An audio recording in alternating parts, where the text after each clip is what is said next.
Nagda-diet na talaga ako. Ayoko nang kumain.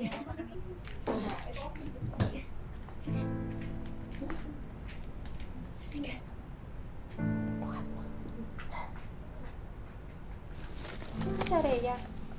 Kamag-anak mo? Hindi. Kabayan natin, si Loida Davaoeño. Loida, si Jean nga pala. Kasama natin dito sa apartment. Mabait yan. O si Isay. Kumusta?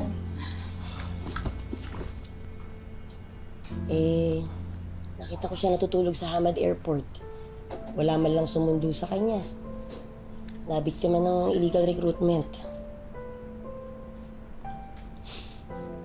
Hindi pa rin ako makapaniwala na nangyari sa akin na to. Kalugar pa naman namin yun. Hindi ko alam eh. Bakit ako naloko ng ganun eh. Uto-uto din kasi ako. Huwag mo sisihin sa sarili mo. Hindi mo kasalanan yung nangyari. Mananagot ang gumawa niya sa'yo. Pinangutan ko lang yung pagpunta ko dito, pati yung placement fee. Pag umuwi ako, paano ko babayaran? Ako lang inaasahan ng pamilya ko to. Wala, pasensya na. Mauna na ako, nandiyan na yung sundo ko eh. Sige. Isay. Mamaya, sige na. Kumain ka na muna, ha? At alam kong wala pa naman yung sikmura mo. Saglit lang, paghahain ako. Kumain ka na dito. O, dali.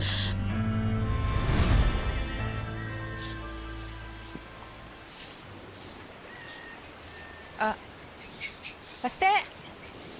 Asan imong ate? Hindi ko po alam. Ay, nako.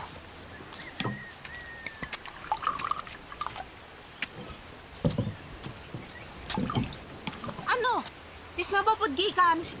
Ay, alam mo naman naglalaba ako eh. Nay, nakinood lang po ng TV sa kapitbahay.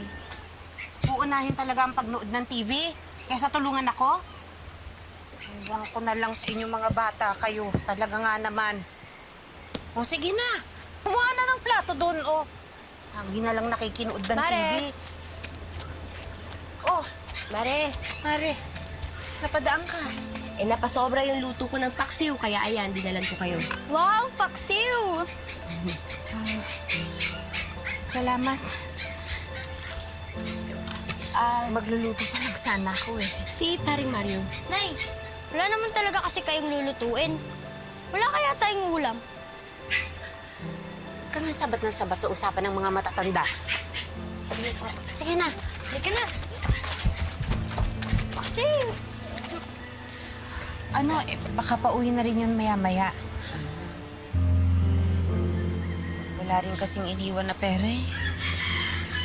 Hindi rin naman kasi sapat yung kinikita ko sa paglalabada, kaya... Mare, sa totoo lang, yan ang pinunta ko dito. Yung siyahe ng kaibigan ko, si Ma'am Peli, nag-aalok ng trabaho sa Qatar. Baka interesado ka.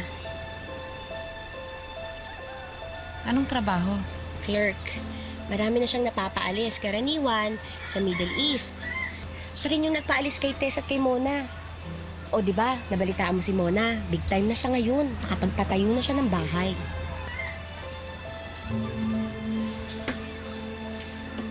Hayaan mo, sabihin ko kay Mario. Babae kasi ang hanap nila, Mars. Gusto mo ba?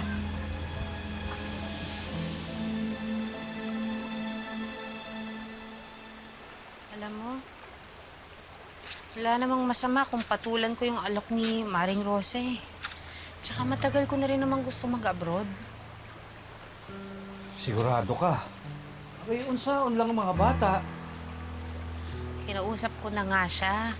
Sabi ko, sa kanya ko muna ibibili yung dalawang anak natin kung sakaling matuloy nga ako. Ako ang padre di pamilya, hindi ikaw. Eh, babae nga ang gustong nila. At saka baka mamaya, pag pinalagpas na naman natin tong pagkakataong to, wala. Puti na yung mga mata natin. Wala pa rin nangyayari sa buhay natin. Lubog na nga tayo sa utang eh. Tapos ano, kailangan daw ng placement fee. 75,000. Ano? Ang laki naman. Pambili nga ng ulam, wala tayo eh. Saan natin kukunin yung 75,000? mahal naman.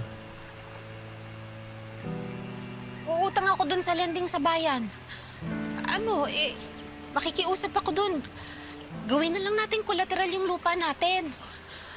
Lloyd, Mababawi din naman natin yun pag naging maganda na yung buhay ko dun. okay, paano kung hindi ka makabayad? Ano, ipambabayad mo kami ng mga anak mo? Alam mo ba, si Aling Lisa, yung nagbabantay dyan sa resort, sa kabila, umalis ang asawa nun, nag-abroad. Ngayon sa kanila na yung resort. Gusto ko, Mario, ganun ang mangyari sa atin. Lloyd na naman.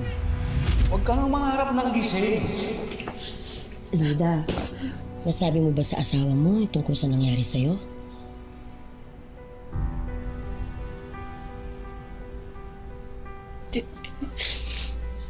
Ay, Kasi ayoko na sila mag-alala pa sa akin. Ayoko na mag-alala yung pamilya ko. Hey Loida, kung plano mo talaga magtrabaho dito, gamitin mo yung tourist visa mo. Total may 30 days yun. Aba, malay mo swertihin ka, makakuha ka ng trabaho. Walang imposible. Huwag ka lang umiyak.